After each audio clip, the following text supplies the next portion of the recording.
alumna Jiménez Fiorella del segundo año de profesorado de nivel primario. Está en la cátedra de Lengua y Literatura 1 y sus enseñanzas 1, a cargo de la profesora Juana Gómez. Bueno, yo voy a empezar a hablar sobre el proceso de la lectoescritura.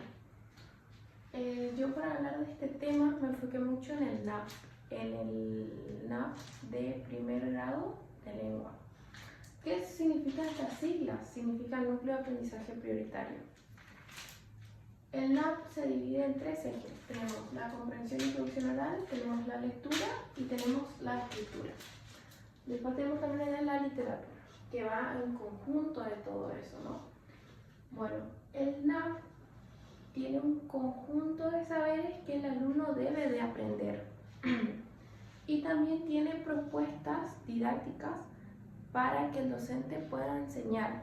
Y también criterios de evaluación, es decir, cómo evaluar esos aprendizajes. Más bien, el NAP es un guía para el docente. Lo que también tenemos que tener en cuenta es que acá se está dando el proceso de alfabetización en los niños. ¿Y qué es la alfabetización?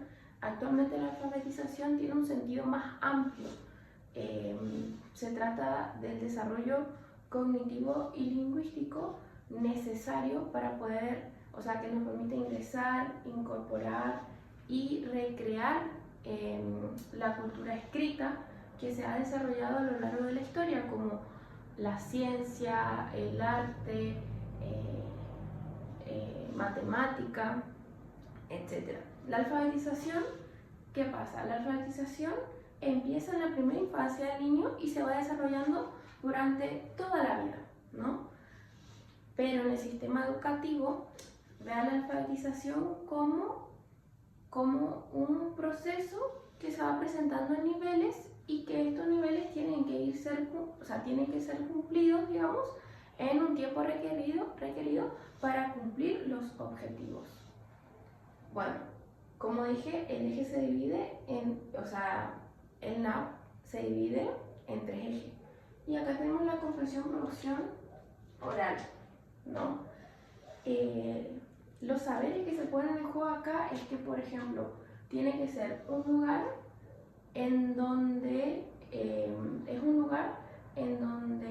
es muy continuo el intercambio, ¿no? Entre el docente y el alumno. Por ejemplo, a través de las conversaciones, ellos se van conociendo, empiezan a describir objetos, comienzan a contar historias, se dice o se explica lo que hay que hacer, y esto todo de una manera natural, o sea, ese intercambio es natural, digamos. Y el propósito, digamos, fundamental de esto es que los niños se animen a participar en esas conversaciones con los interlocutores nuevos, que son el docente y sus compañeros, ¿no? Cuando hay un ambiente de confianza, cuando se tratan temas interesantes para el niño, este va a ir, digamos, por sí solo va a participar de una forma asidua en las conversaciones. Va a contar sobre sí mismo, sobre su familia, sobre, ¿qué más? Sobre sus juguetes, sobre sus preferencias, etc. También van a poder hablar sobre la lectura compartida como todos lectores, ¿no? Y a partir, digamos, de la ayuda, digamos, de los docentes, a través de la escucha, van a poder narrar sus propias anécdotas, las de sus familiares, ¿no? Van a poder describir, como dije, objetos, animales, personas. También van a poder renarrar, digamos, textos de ficción o no ficcionario. Y bueno, me paro ahí. Hablando de la renarración, hay un autor llamado Leslie Monroe quien nos habla de la renarración. Él nos dice que son recordaciones posteriores a las lecturas o a las audiciones en las que los lectores u oyentes dicen lo que recuerdan de una forma escrita u oral. Johnson nos dice que la renarración es la evaluación más directa resultante, digamos, en el intercambio entre docente, entre el texto y el lector, quiero decir. La renarración, digamos, lo que nos permite es que el niño vaya estructurando sus propias respuestas, que su respuesta sea personal e individual sobre el texto. Y también permite o promueve, digamos, la interacción entre el adulto y el niño. Lo que se recomienda que en los textos que se utilicen sean textos que tengan frases repetitivas, rimas, secuencias familiares o cualquier otro elemento de una percepción fácil, digamos. También se recomienda que el docente cuando cuenta un cuento, o sea, lo conozca, o sea, lo pueda explicar hasta con sus propias palabras. Y también que vaya cambiando su tono, que se ponga en personaje en el cuento. Ojo, también se recomienda no utilizar la dramatización excesivamente, tampoco para no opacar el cuento.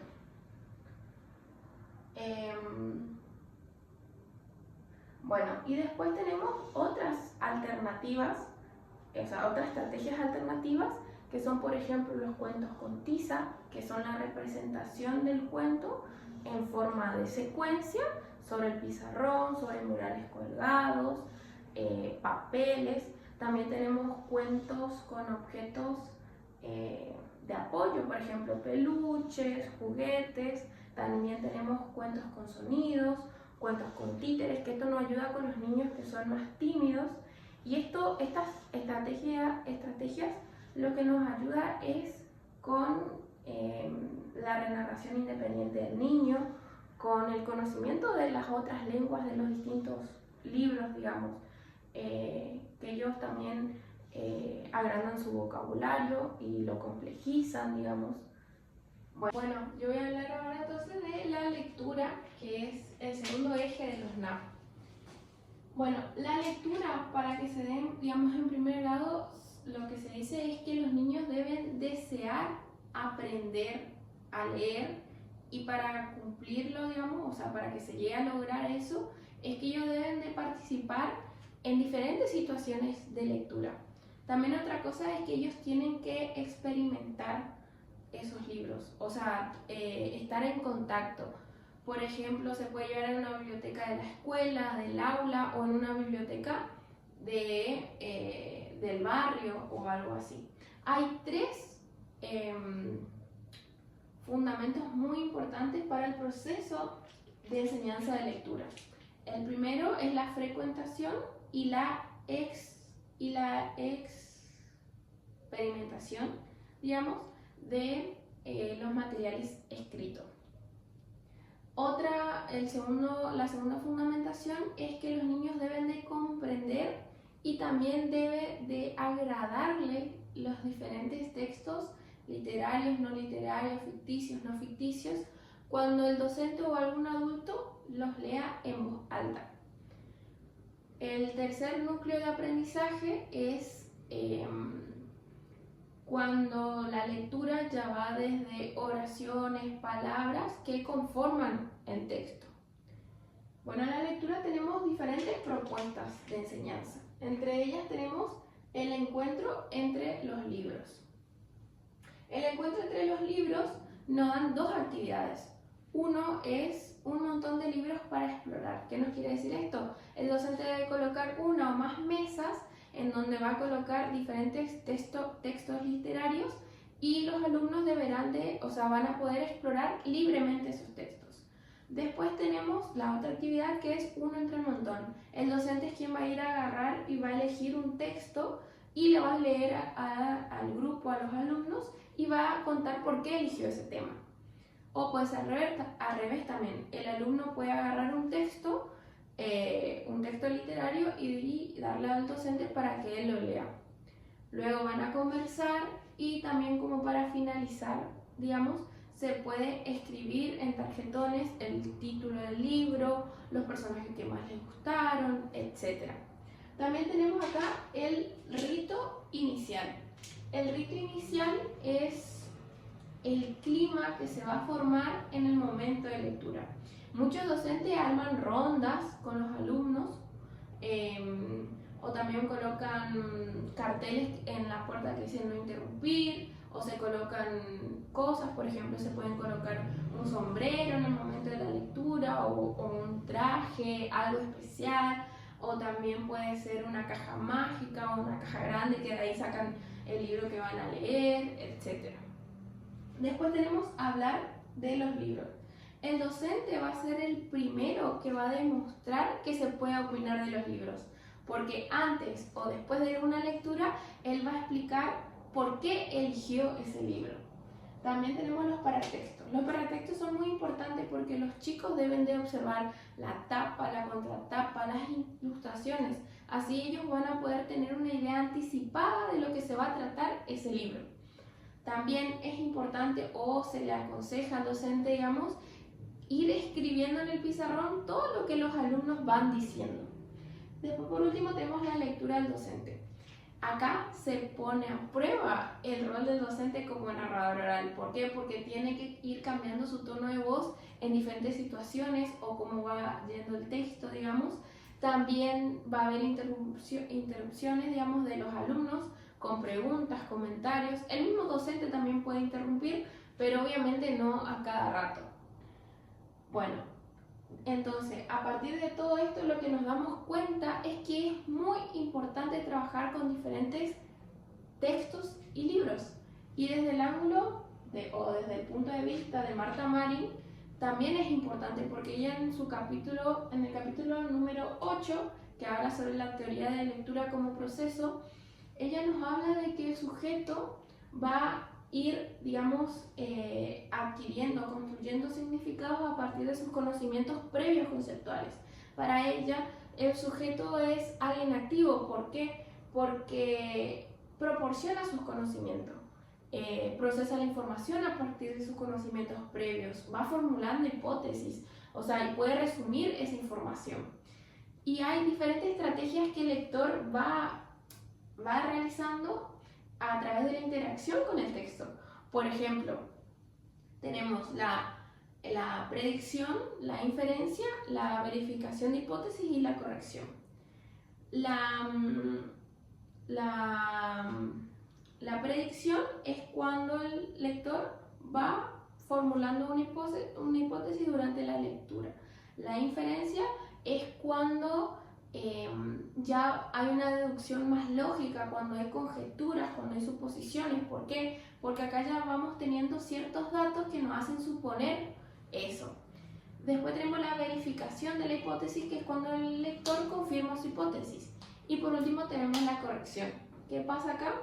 En la corrección, digamos, se evalúa toda la información que uno tiene, pueden surgir otras interpretaciones, también se puede volver atrás en el texto, digamos, para ir a buscar más información. Bueno, y esto sería lo de lectura, más o menos. Vamos a seguir por el tercer eje, que es del NAP, que es la escritura. Bueno, en el NAP lo que nos dice sobre la escritura es que nosotros desde pequeños nos interesa la escritura. ¿Por qué? Porque comenzamos haciendo garabatos, copiando o preguntando qué letra es, qué sonido hace. Como que nos interesa desde muy pequeño. Cuando el niño ingresa a primer grado, lo que pasa es que se forma un grupo heterogéneo en el sistema de la escritura. ¿Por qué? Porque todos tienen diferentes conocimientos y experiencia con el sistema de la escritura. Por ejemplo, algunos niños escriben de memoria su nombre, otros algunas palabras, otros garabatos, otros dibujan, otros hacen gestos, y es como que todos los niños o sea, tener tanta diversidad en el punto de partida de los niños, del alumno, se vuelve un desafío para la escuela y para el docente, ya que ellos deben de proporcionar diferentes situaciones y actividades para que ellos puedan aprender y encima participar, porque todos tienen que participar. En la escritura hay diferentes propuestas de enseñanza. En la primera tenemos el dictado al maestro, que esto hace referencia a cuando el niño empieza a dictar al docente lo que tiene que escribir en el pizarrón. Ellos tienen, digamos, una interacción con el sistema de escritura ahí.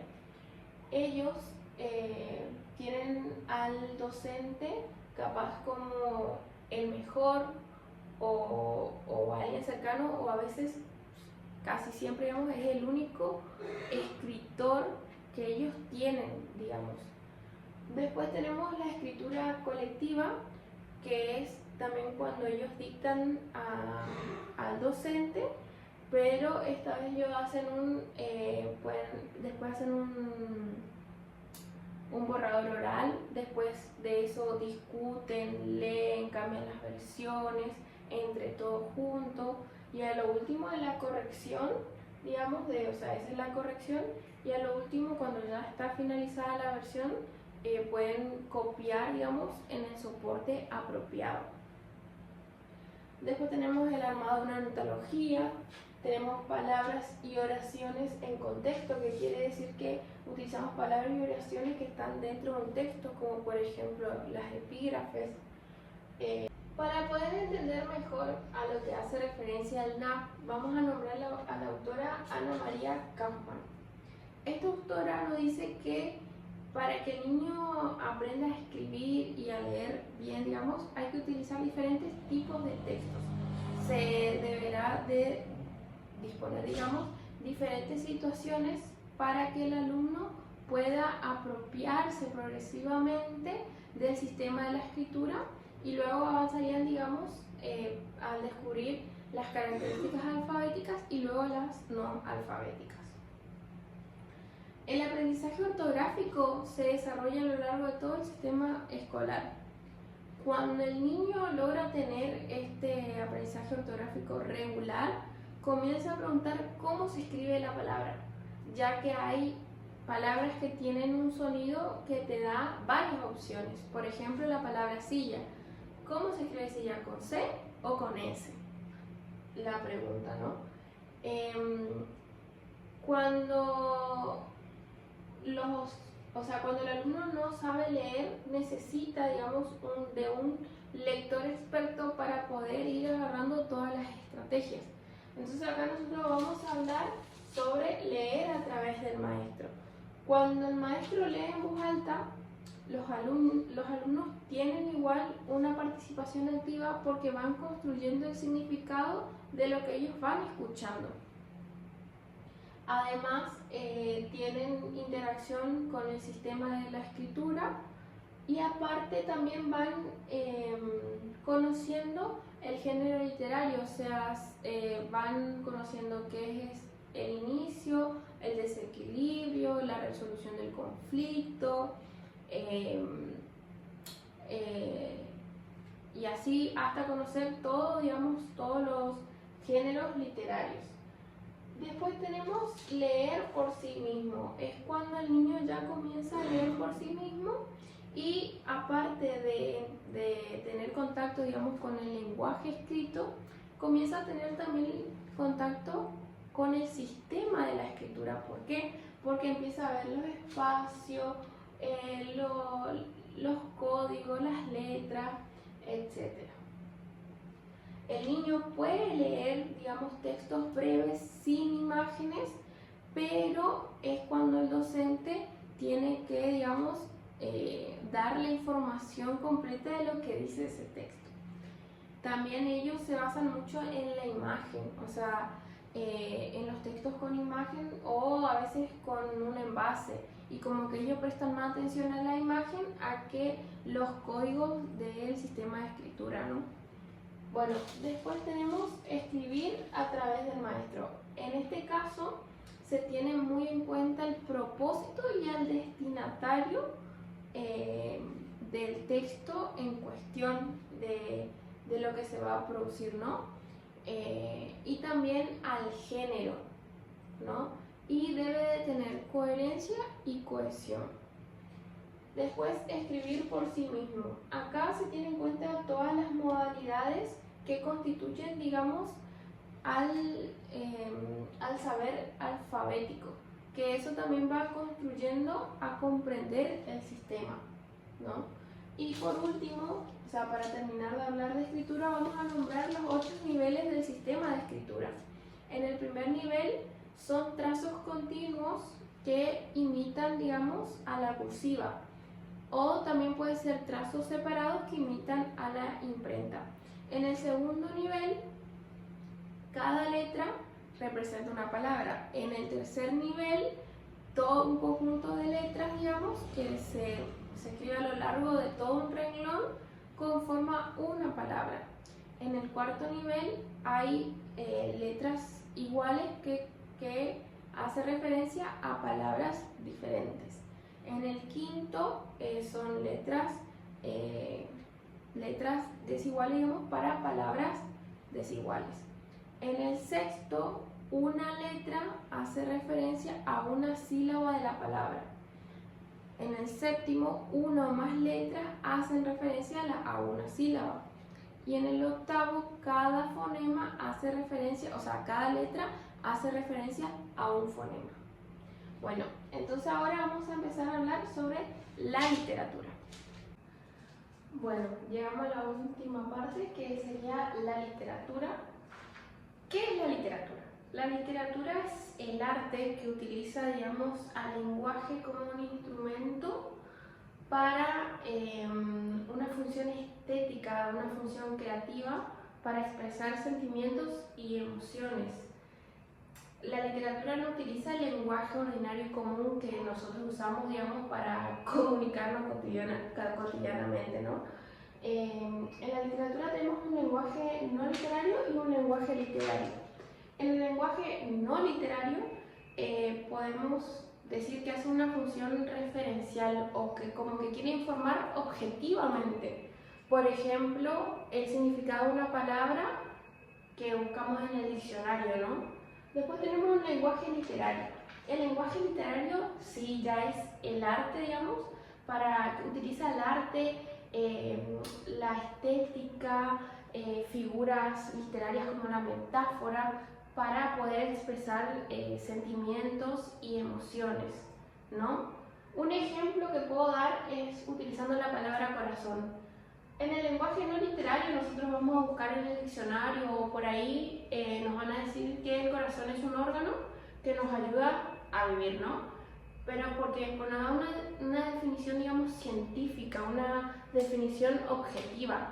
En cambio, en un lenguaje literario podemos utilizar al corazón como digamos, en diferentes formas. Podemos utilizarlo en un poema, en una poesía, pero que nos puede decir, no sé, hablar sobre un desamor, de una amistad o de algo romántico. Podemos utilizar esa palabra que nos va a ir hablando, digamos, subjetivamente, nos va a ir expresando una emoción o un sentimiento. En el lenguaje literario, el lenguaje literario son textos, digamos, que se presentan en versos o en prosa y que tienen, digamos, un carácter ficcional. ¿Qué quiere decir esto? Que van a construir, digamos,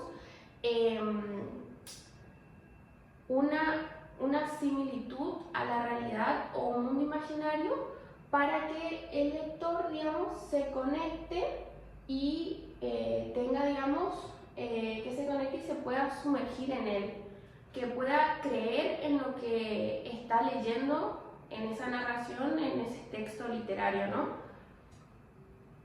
Cuando lo que se busca es que el lector se sumerja en esos textos, como cuentos, novelas, fábulas, textos teatrales, etc.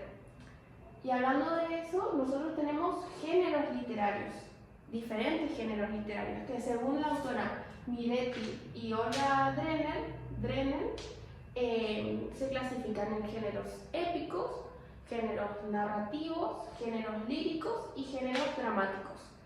El género épico hace referencia, digamos, a narraciones en verso que habla sobre situaciones heroicas. Son poemas extensos y que cada una de ellas constituyen, digamos, allá cantares de gestas, que se utilizaba mucho en la Edad Media, en donde el actor principal era el típico héroe, digamos, o el arquetípico, como dice en el texto, que siempre salía vencedor al final, o sea, siempre ganaba. Después tenemos géneros narrativos. El género narrativo tiene diferentes relatos. Tenemos ahí a los cuentos, las leyendas, las fábulas y más actualmente a las novelas. El cuento es un relato extenso, variable, es ficticio, está presentado en prosa, tiene un tema, digamos, que esa acción va a ir como aumentando a medida que se va leyendo el cuento, y generalmente tiene un efecto inesperado, ¿no? Y a los personajes comúnmente se los conoce por sus acciones, y los cuentos se clasifican en cuentos maravillosos, fantásticos, realistas, policiales, etc.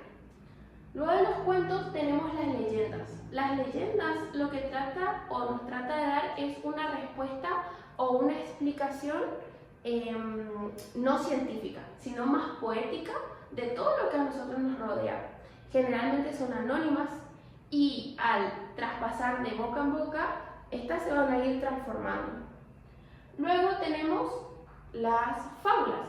Las fábulas son composiciones literarias que se dan en versos o en prosas que tienen, digamos, una intención satírica, en donde animales, vegetales, elementos de la naturaleza, digamos, van a tener como una conducta humana, o sea, en el sentido de que van a ser, no sé, bondadosos, mezquinos también, o pueden ser cobardes. Lo que busca es, o lo que tiene, digamos, es un precepto de la moralidad. O sea, lo que busca la fábula es dejarnos una moraleja, una enseñanza. Por último, tenemos a la novela. Las novelas son un género literario de carácter narrativo que no tiene como su extensión, digamos, precisa o determinada. O sea, no nos dice cuánto tiene que durar una novela, de cuántas páginas tiene que ser. No, lo único es que no tiene que ser muy breve, porque ahí sería ya un cuento. Lo que nos puede decir la novela es que tiene personajes principales, secundarios, tiene una trama, tiene una mirada del propio autor, digamos, para sus personajes, y se clasifican en novelas infantiles, juveniles y para adultos. Después tenemos el género lírico. El género lírico es para expresar sentimientos o emociones, ¿no? En donde su principal característica es el ritmo, la sonoridad, la rima.